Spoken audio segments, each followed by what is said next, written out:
right, so we are going to go over chapter 7. It is all about factors, multiples, and patterns. So first, our vocabulary we have is divisible. That just means that a number can be divided by another number.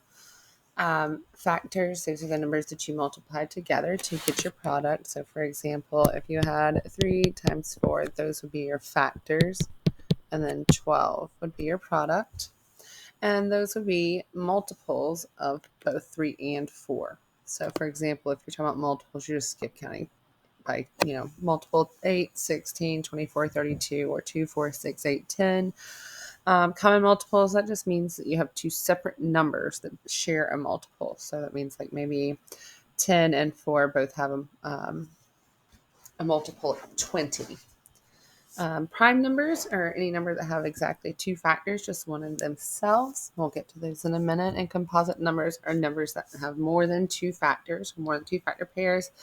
And back to chapter 1 where we have place value, which is just the position of a digit within a given number when its value is what it's worth. I'll put that on there. All right, so let's go ahead and get started talking about our divisibility rules. So this is our little rules chart.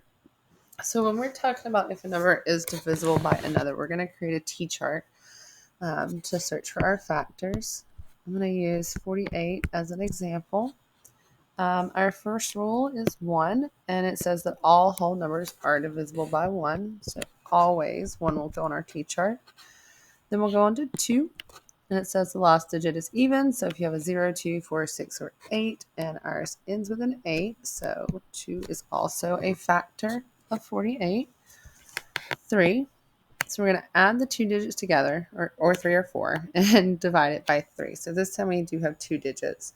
And we have a 4 and an 8, which equals 12. And we want to know if we can divide that equally by 3. And the answer is yes. So that means it is also divisible by 3. So we move on to 4. And 4 says we're going to half the number twice. We're going to divide it 2 times by the number 2. So if we take 48 and divide it by 2, we get an even number, which means we can divide it again by 2. Which means then it is divisible by 4, or 4 is a factor of 48. Just determine if 5 is a factor of 48. We're going to look and see if the last digit is a 0 or a 5, and it is not, so this one does not work. 48 is not divisible by 5, and we'll move on to 6.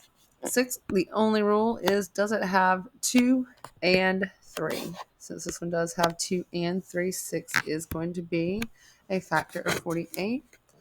Currently, when we're working with two digits, the rule for 7 is kind of easier if you just think of your multiples of 7 and go 7, 14, 21, 28, 35, 42, 49, and then you see that this is not one of those multiples.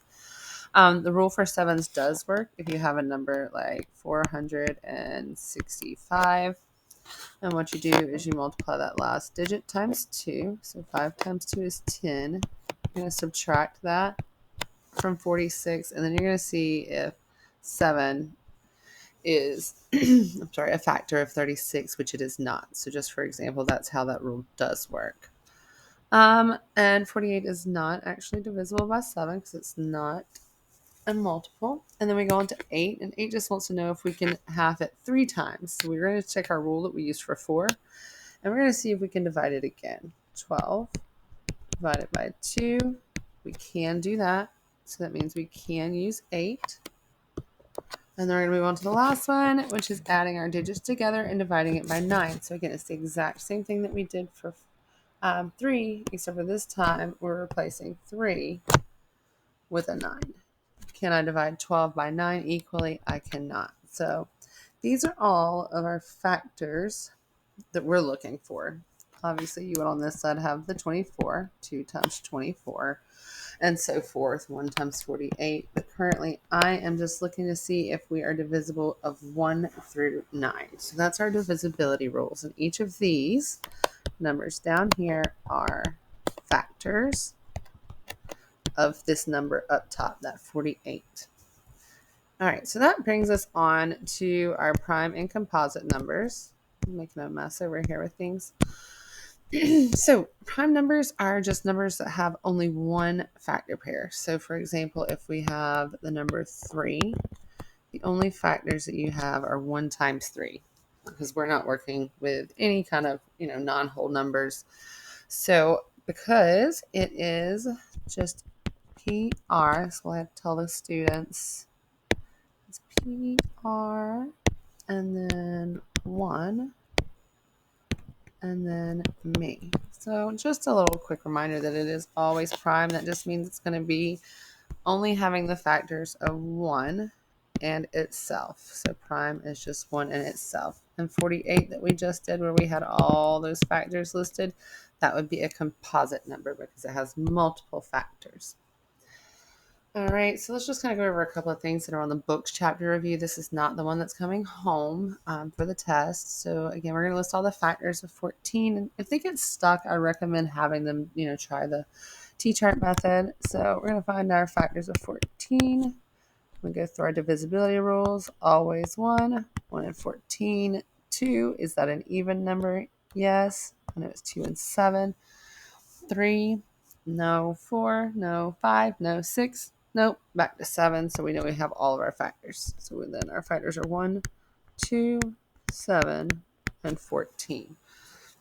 A number will always be a multiple and a factor of itself. What I mean by that is if I have, let's see, let's do 10. 1 and 10, 2 times 5. That's a composite number because I have 2 factor pairs. But when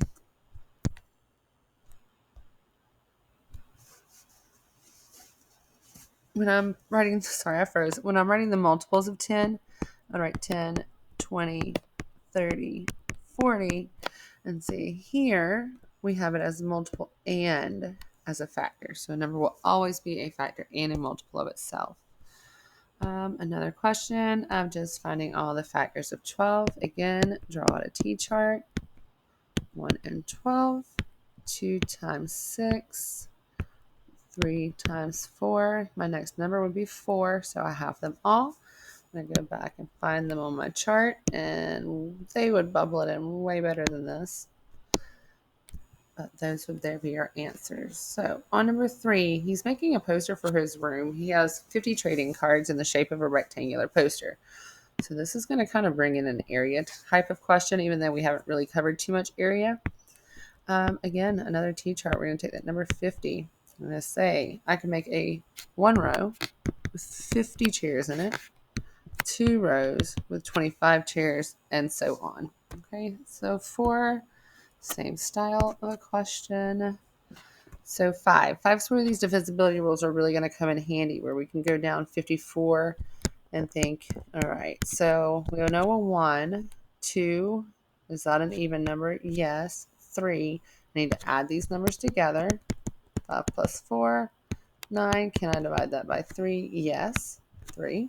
My rule for 4 was divide the number twice by 2. 54 divided by 2, 26. Lies, 27. And then 27 divided by 2 can't work, so it's not divisible by 4. 5, our rule is our number ending in a 5 or a 0. It does not. Rule for 6, is it divisible by 2 and 3? It is. Rule for 7 is, remember, we're having to just count those multiples of 7 until we get to that rule for when we have 3-digit numbers. Rule for 8 is, can we divide it 3 times? If we don't have a 4, we'll never have an 8. And the last one is for 9. Again, like 3, we're going to add those numbers together, but instead we're going to ask ourselves if we can divide it by 9, and we can.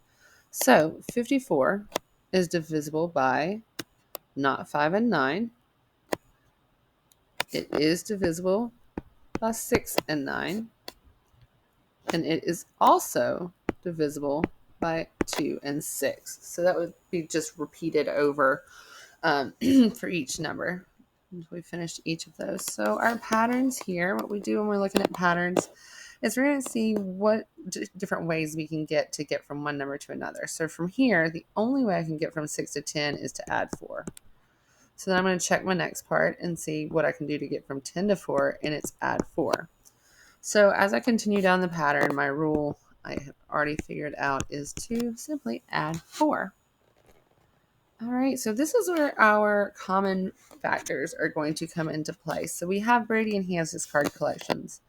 For this, we're actually going to do a couple of different T charts. We're going to make one for the 64, we're going to make one for 32, and then one for 24. We're going to go through our divisibility rules. 1, 2, not 3, 4, 5, 6, 7, 8. 64, 32, 16, 8, 9 would be 10 divided by 9, not working. All right, so we have 1 and 2, 3, 5 divided by 3 doesn't work. 4, 32 divided by 2 is 16, 16 divided by 2 is 8, so 4 works. 32, let's see, 5 doesn't work. 6, I do not have 2 and 3. 7, 7, 14, 21, 28, 35, and then going to 8, 32 divided by 2 3 times, so 32 divided by 2, 16, 16 divided by 2, 8, 8 divided by 2 is 4, so 8 works. Last one, 3 and 2 was 5, we can't divide that equally by 9. Last one, and 24, so 2, we can do 3s, we can do 4, we can do 6, not do 7, and you can do 8. So what we're going to do now is we're going to go back and we're going to circle each one that we have on all 3. It must be on all 3. And we're going to find our greatest, which is the 8. So our 8 is our greatest common factor, but we want to know how many piles he can do. We have 4. You can do a pile with 2 or a pile of 1. So on these types of questions, we are looking for common factors. Just what they have that matches. All right, same thing for number 8, looking for common factors. Just explaining why he is or is not correct. Excellent. Well, if you have any other questions, y'all just let me know. Thanks.